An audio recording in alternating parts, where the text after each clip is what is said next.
네, 달달한 10분 전략 챙겨드리는 시간입니다. 이 시간에 주식명가 MTNW 이달해 어드바이저와 함께 할게요. 위원님 안녕하세요. 네, 안녕하세요. 반갑습니다. 네, 반갑습니다. 이번 주 증시 대응이 참 쉽지가 않습니다. 오늘 또 코스피 코스닥 양대 시장이 조금 무너지는 흐름이 나타났는데요. 어떤 포인트 가지고 대응하면 좋을지 달달한 공략 포인트 열어보겠습니다. 네, 오늘의 달달한 포인트는요. 지뢰 피하려다 폭탄 맞은 증시입니다. 어떤 지뢰를 피하려다가 어떤 폭탄을 맞은 걸까요? 일단 이번 주에 졸츠 구인 보고서나 ADP 그 민간 고용표가 발표가 됐을 때만 해도 지금 고용이 너무 세다라고 생각을 했는데 어제 발표된 그 신규 실업수당 청구 건수가 또 10주 만에 최대치가 발표됐잖아요. 그럼 증시가 환호를 해야 되는데 바이든 정부는 또 부자 감세 법안을 발안한다고 하지 정말 여러모로 좀 어려운 시장인 것 같습니다. 위원님께서 조금 어떻게 하면 이 시장을 좀 헤쳐나갈 수 있을지 팁 좀 알려주세요. 네, 그 팁을 알려드리기 위해서 뉴욕 증시부터 우리가 아무래도 보고 가야 되겠죠. 자, 전일 뉴욕 증시는 다소 완화된 고용 지표로 우리 앵커님이 말씀하신 것처럼 기분 좋은 출발을 했었습니다. 자, 전일 발표된 미국의 신규 실업수당 청구 건수가 21.1만 명으로 시장 컨센서스를 상회를 했죠. 여전히 낮은 수치이긴 합니다. 하지만 8주 만에 20만 명을 돌파하면서 고용시장에 균열이 가고 있음을 나타내는 그런 상황이었죠.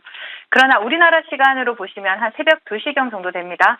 이 정도 시간에 바이든 행정부의 예산안이 지뢰밭을 피하느라 발밑에만 신경 쓰고 있던 증시에 머리 위에서 폭격을 가하는 이러한 모습들이 나타났습니다.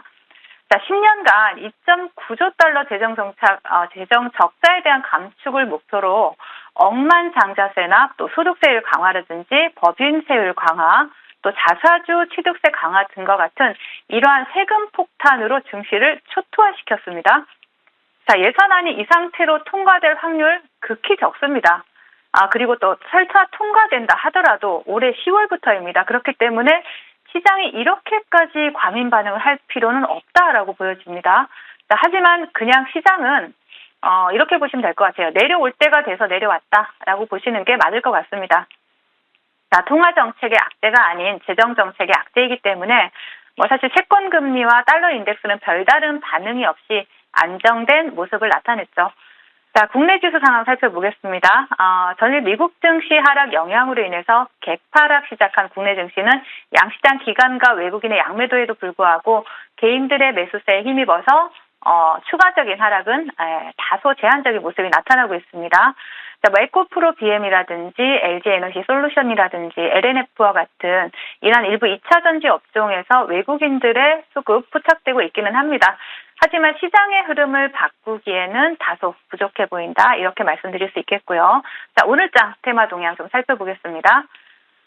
자, 차트 보시면서 말씀을 드리도록 할게요. 자, 어제 추천드리고 그저께 추천드리고 하루 만에 상한가를 달성했던 KCS가 오늘도 굉장히 강세 흐름을 보여주면서 양자 암호 대장으로 지금 추세를 상승 흐름을 나타내고 있죠. 제가 본 방송을 통해서 이틀 전에 AI의 후속 테마로 강한 시세를 줄 수 있다라고 말씀드릴 때 우리 앵커님이 양자암호에 대해서 찾아봤다라고 할 정도로 다소 거리감 있는 섹터였을 수 있습니다. 하지만 추천 이후에 바로 다음날 상한가에 안착을 했고요. 오늘 다시 급등하는 흐름 나타내고 있는 양자암호 대장인 KCS가 어제 상한가에서 오늘도 좋은 흐름 이어가고 있습니다. 이 부분은 잠시 뒤에 또 말씀을 드리도록 할게요. 그리고 새로 편입된 아이윈 플러스죠. 아이윈 플러스 그리고 어제부터 같이 움직였던 우리넷이 그 뒤를 따르고 있지만 후발주들은 그렇게 시세를 크게 내주지 못하는 흐름 나타내고 있죠. 자, 오랜만에 스마트 팩토리 테마도 강세 흐름을 보여주고 있습니다. 자, 티라 유텍이 상한가에 안착한 이러한 가운데 유일 로보틱스가 그 뒤를 따르고 있고요. 그 외에 또 이삭 엔지니어링이라든가 코닉 오토메이션과 같은 이러한 종목들이 조금씩 반응을 해주고 있는 모습입니다.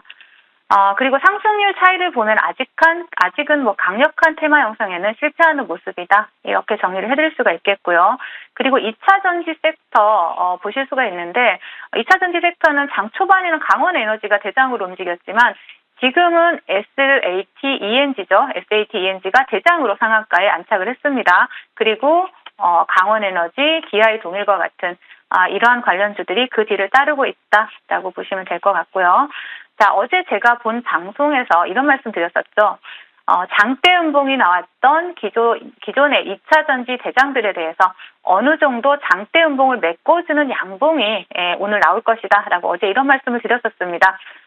근데 정말 기가 막히게 오늘 또 그러한 흐름이 나타나줬습니다. 대표적인 종목으로 금양 그리고 이수화학, 하이드로 리튬과 같은 기존의 대장주들이 저점 대비 10% 이상 반등 흐름이 나오는 것을 아마 보셨을 겁니다.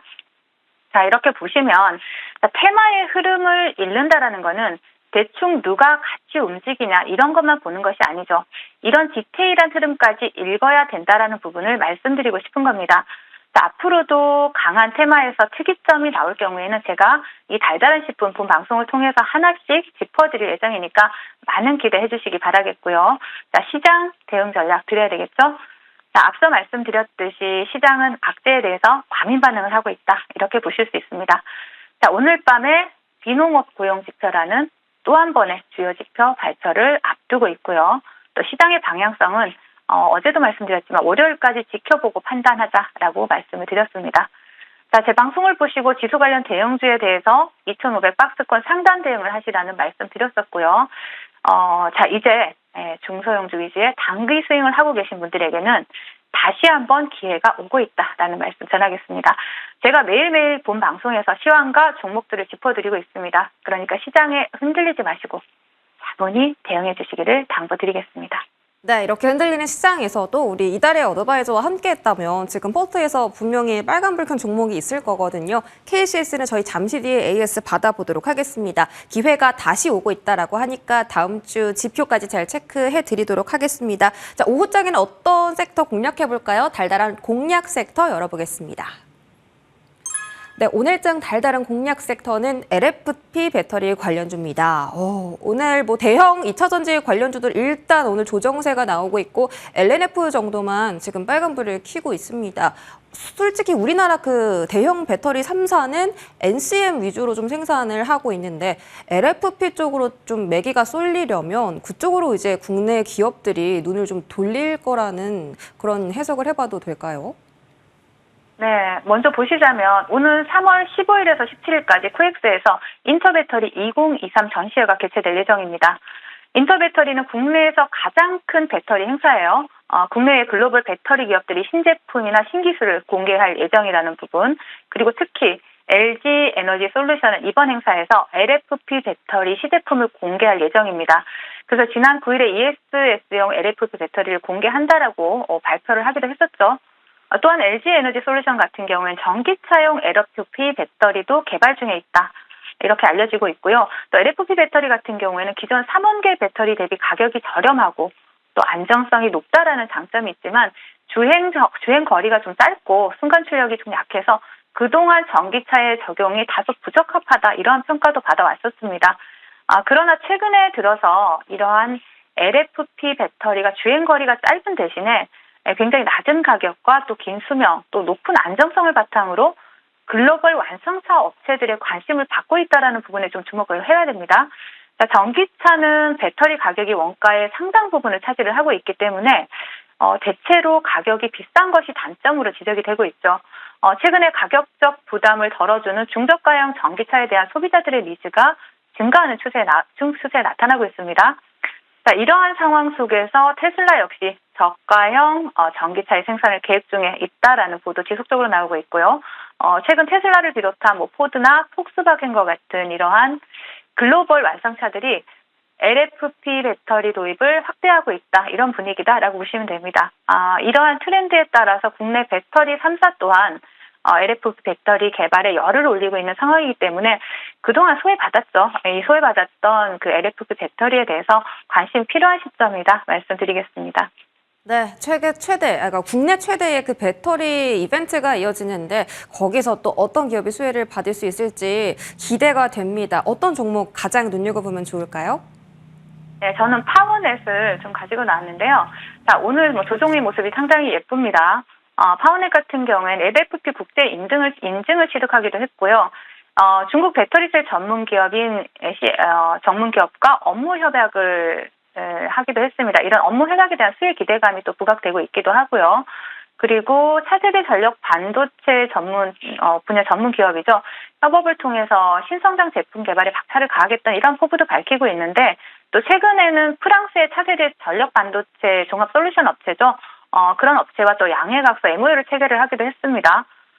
또 전력 변환 장치에 대한 단독 수주 이력도 지금 부각이 되고 있고 또 삼성이 OLED 시장에 재진출하면서 이러한 부분에 대한 이슈도 부각이 되고 있기 때문에 이거 좀 관심 있게 보시면 좋을 것 같고요. 차트 보시면서 말씀을 드리도록 하겠습니다. 자, 파워넷 같은 경우에는 제가 종목을 준비할 때, 이거 윗골이 좀 달려서 우리가 매수 시점을 좀 줘야 되는데라는 생각을 하고, 이 선에 정말 윗골이 아름답게 달아줬고요. 이제부터 매수 들어가시면 될 것 같습니다. 손절가 3,500원 잡으시고요. 일단 1차 목표가는, 시장이 굉장히 변동성이 큰 만큼 좀 4,700원 일단 1차 목표가 드리고, 수급 상황 봐서 다시 2차 목표가도 드리도록 하겠습니다. 네, 오늘의 종목은 파워넷입니다. 현재 하단에 가격 전력 나가고 있고요. 목표가는 1차 설정입니다. 여러분 한번 눈여겨보시기 바랄게요. 자, AS로 넘어가 보겠습니다. 첫 번째 종목은 KCS 안 볼 수가 없죠. 이 종목은 이틀 전에 주셨는데 바로 다음날의 상한가, 오늘 또 바로 20%의 추가 급등이 나타나고 있습니다. 현재 정말 하락장인 이 국내 증시 속에서 유일하게 좀 가장 가파르게 상승하는 종목이 아닐까 싶은데요. 추가 상승 가능할까요? 네. 제가 지난 방송에서도 말씀드렸죠. AI 후속 섹터로 정말 양자암호 쪽이 강하게 시세를 분출할 수 있다. 그래서 KCS를 그중에 대장주로 관심 있게 봐야 된다라고 말씀을 드렸었는데 먼저 우리 달달한 10분 방송 보시면서 단기간에 큰 수익 챙겨가신 시청자님들 수익 축하드리겠습니다. 목표가를 다음 날 단숨에 돌파를 했고요. 또 목표가를 뛰어넘는 상당히 큰 수익을 드릴 만큼 정말 말 그대로 달달한 수익이 아니었나 싶습니다. 동종목 같은 경우에는 앞으로 양자암호에 대해서 그런 부분이 시장에서 지금 일단 이슈가 부각이 되기 시작했습니다. 이제 시작되는 종목이고요. 어제 시간외에서 후발주들의 흐름도 상당히 좋았죠. KCS가 장중에 어제 상한가에 안착을 했고 시간외에서 또 후발주들이 시간외 상한가에 안착하는 이러한 모습들이 나타난 만큼 이제 시작하는 양자암호 섹터의 대장주인 KCS 조정 준다라면 다시 한번 매수해 볼 수 있는 종목이다라고 말씀을 드리겠습니다. 이렇듯 그 테마를 먼저 선점하고 그 테마의 대장주를 먼저 선점한다라는 거 바로 전날 매수 사인을 드렸다라는 부분 주목하시면서 테마주 매매 어떻게 진행해야 될지 이런 부분도 앞으로 본방송을 통해서 자세히 말씀드리도록 하겠습니다. 네, 어떤 테마가 상승할지 보는 것도 중요한데 그 테마의 대장주를 잡는 거 정말 쉽지 않은 일인데 위원님께서 또 해내셨습니다. 또 수익 많이 났다고 시청자분들께서 채팅 올려주셔서 그 부분도 함께 전해드릴게요. 자, 다음 종목은 애니능률입니다. 이 종목은 어제 추천주였고요. 어제 추천한 당일날 급등세가 나오면서 목표가까지 거의 근접을 했습니다. 초고가 기준 이 종목은 17% 수익인데 시장이 조금 밀리면서 빠지는데 이게 하락이 아니라 여전히 횡보 구간 잘 유지해주고 있거든요. 홀딩해 볼까요? 네, 지금 저출산 관련주들 제가 지난번에 꽁비도 말씀을 드렸지만 이게 애니능률 같은 경우는 저출산 관련주로 충분히 볼 수 있는 종목이죠.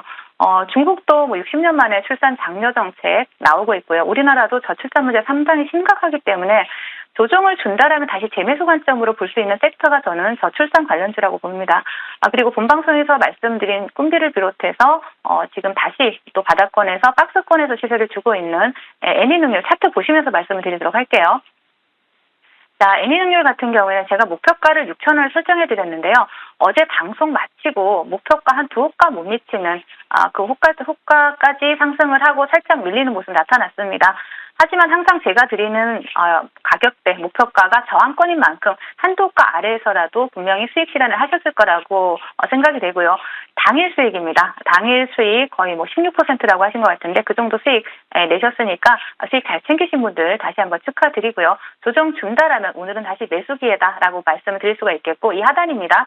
이 하단 이 5,000원 라인이죠. 5,000원 라인을 이탈을 하지 않는다라면 충분히 재매수 관점으로 볼 수 있다 말씀드리겠습니다. 네, 애니능률은 5,000원짜리 이탈하지 않으면 재매수 유효하다 전략입니다. 마지막으로 꿈비도 보겠습니다. 이 종목도 마찬가지로 저출산 관련주인데요. 수요일에 신고가 형성하고 계속해서 그 템포를 잘 유지를 해주고 있습니다. 추가 상승 기대해봐도 좋을까요? 네, 꿈비는 신규 상장주이고요. 정말 시세가 남다르죠. 그죠? 굉장히 탄력 있는 시세를 주고 있는데 NA능률이랑 친구라고 보시면 됩니다. 꿈비가 먼저 가고 NA능률이 뒤따라 다시 시세를 주기 위해서 나온 친구다. 이렇게 보시면 될 것 같고요. 지금 동종목 같은 경우에는 충분히 조정 준다라면 이 장대 양봉 안에서 수익을 줄 수 있는 종목, 매수를 해볼 수 있는 종목인 만큼 차분하게 분할 매수 접근하시되 차트를 보시면 이 자리입니다. 23,000원 라인, 이 라인 이탈하지 않는다라면 충분히 그 안에서 장대 양봉 안에서 매수 관점 볼 수 있다 말씀드리고요. 수익 나신 분들 축하드리겠습니다. 네, 꿈비도 역시나 매수 매도 반복하면서 계속 좀 수익이 날 수 있는 종목이라고 말씀 주셨네요. 오늘 위원님 무료 공개 방송 있으세요? 장 마감까지 방송 진행해 주시는데 어떤 말씀 담아주고 계세요? 네, 제가 그 KCS를 말씀드린 지 하루 만에 그 다음날 상한가에 안착을 했고 양자 암호에 대해서 다들 좀 거리감 있게 느끼셨겠지만 양자 암호 테마가 그 다음날 바로 이슈가 됐고요. 시장에서 부각이 됐죠. 이러한 테마를 먼저 선점하고 KCS를 선점할 수 있었던 이러한 비밀에 대해서 오늘 장중 공개 방송을 좀 풀어드릴 예정이니까 잠시 후에 바로 시작합니다. 많이들 놀러 오시기 바라겠습니다. 네, 이달의 위원님의 공개 방송까지 많은 관심 부탁드리겠습니다. 네, 여기까지 이달의 위원님과 함께했고요. 위원님 주말 잘 보내세요. 네, 감사합니다.